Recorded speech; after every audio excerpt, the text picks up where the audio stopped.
Hey, beautiful people, welcome back. Hope you're all doing great and hope you're staying safe. If you're new here, welcome, welcome, welcome. Welcome to my channel. I'm Anne. I do sewing, DIY fashion, and lifestyle videos. So, if those are the types of content you love, consider subscribing. Just hit the subscribe button below and also turn on your notification bell so you'll be the first to know whenever I upload a new video. And in this video, I want to show you guys how to make a continuous bias tape like the type you buy on a roll. So without further ado guys, let's get into the tutorial.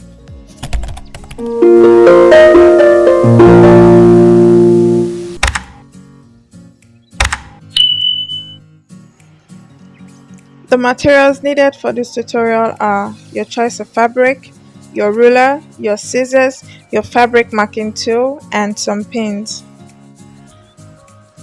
So for the sake of this tutorial, I'll be demonstrating the process of making a bias tape using a rectangle piece of fabric and also a square piece of fabric.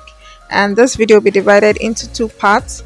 The first part being demonstration with the square piece of fabric and the second part being demonstration with the rectangle piece of fabric, so you guys can see what to expect in both cases. So I'm just going to start off in this video with the square piece of fabric. So to start off, you want to make sure that you actually have a square, and you do this by folding your fabric in half at a 45-degree angle.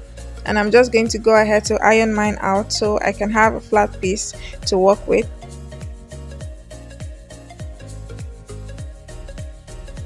Now that it has been ironed out, you guys can clearly see that I have some excess right there and there. So I'm just going to go ahead to trim them off.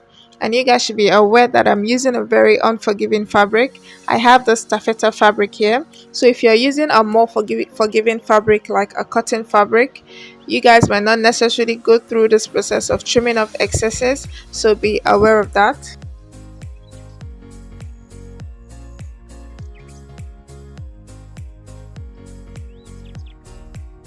The next step is to cut this piece in half at a 45-degree angle, just like this.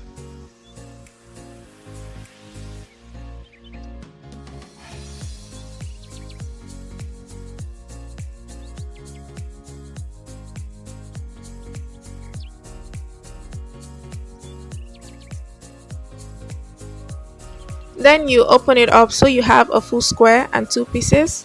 And to connect these two pieces, we want to take the two opposite vertical edges and place them right sides facing each other, just like this.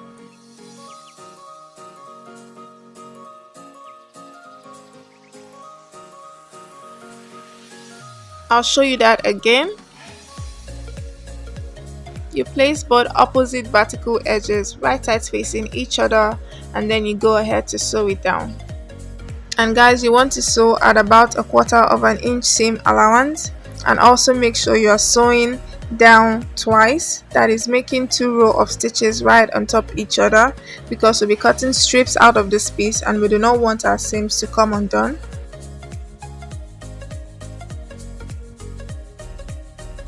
The next step is to open up your seam allowance and iron it flat.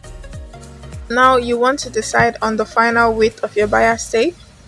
So if you want the final width of your bias tape to be 1/2 inch, you want to multiply half by 4, and whatever you get, you want to subtract a 1/4 inch from that measurement, and that is the measurement you'll be placing on your fabric, the way I am placing my measurement right now. Enjoying this video so far guys? Smash the like button and also share to friends and families and people that might benefit from this video, okay? After placing your measurements, you just want to connect the points you made so that now you have horizontal lines going across the stretch of your fabric. Guys, if you're confused on where you want to be drawing your horizontal lines, you want to check for where the stretch is in your fabric. So wherever the stretch is, the direction of the stretch, that is the direction you want to draw your horizontal line in. I'm going to place a clip here so you see what I mean by checking for the stretch.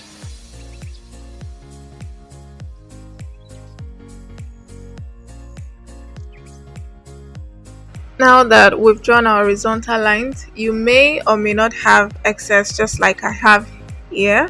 So I'm just going to go ahead to trim that excess off and move to the next step.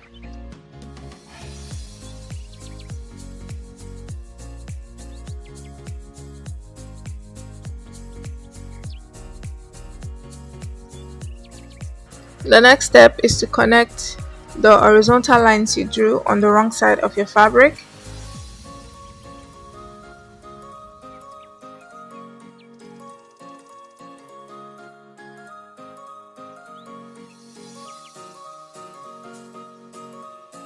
You do not want to connect them perfectly. You want to go ahead to offset those lines by one strip, just like this. So you place pins connecting both edges at a 1/4 inch seam allowance.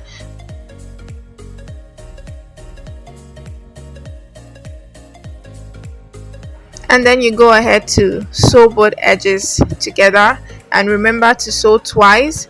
That is, make 2 rows of stitches right on top each other so our seams do not come undone.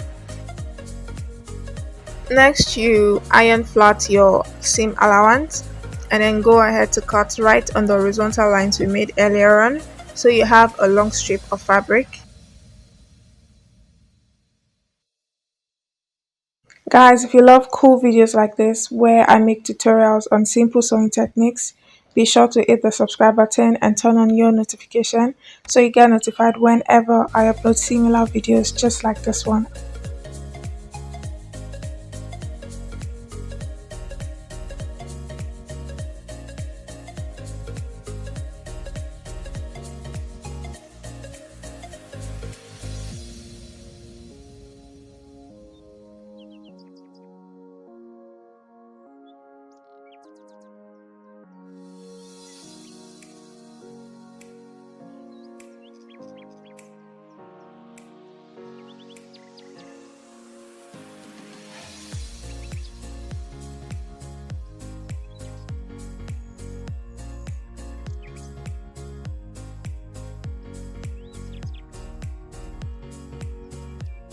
To actually make your bias tape, you want to go ahead to fold that strip in half first and iron that flat.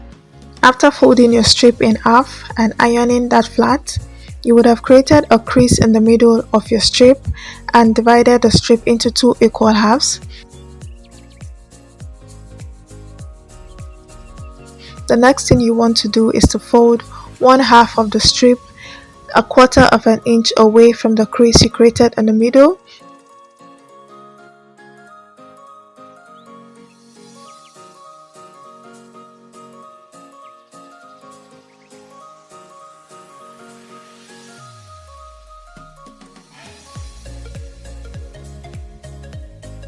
And then the second half should be folded 1/8 of an inch away from the crease you created in the middle, and then you go ahead to fold that strip right on the crease and iron that again, and this is what you would have.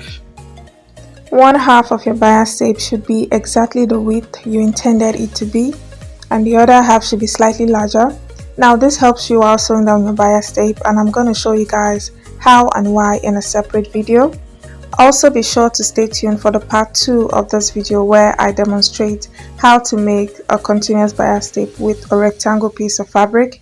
That video is coming up really soon, so stay tuned guys. And if you stay true to the end of this video, you are amazing as usual. Thank you so much for watching. Please do not forget to subscribe and hit that notification bell so you get notified whenever I upload a new video. Like, share and comment. If you have any question, please leave a comment below and I'll be sure to respond to every comment. And thank you so much again. Till I see you in my next video. Bye guys, and stay safe.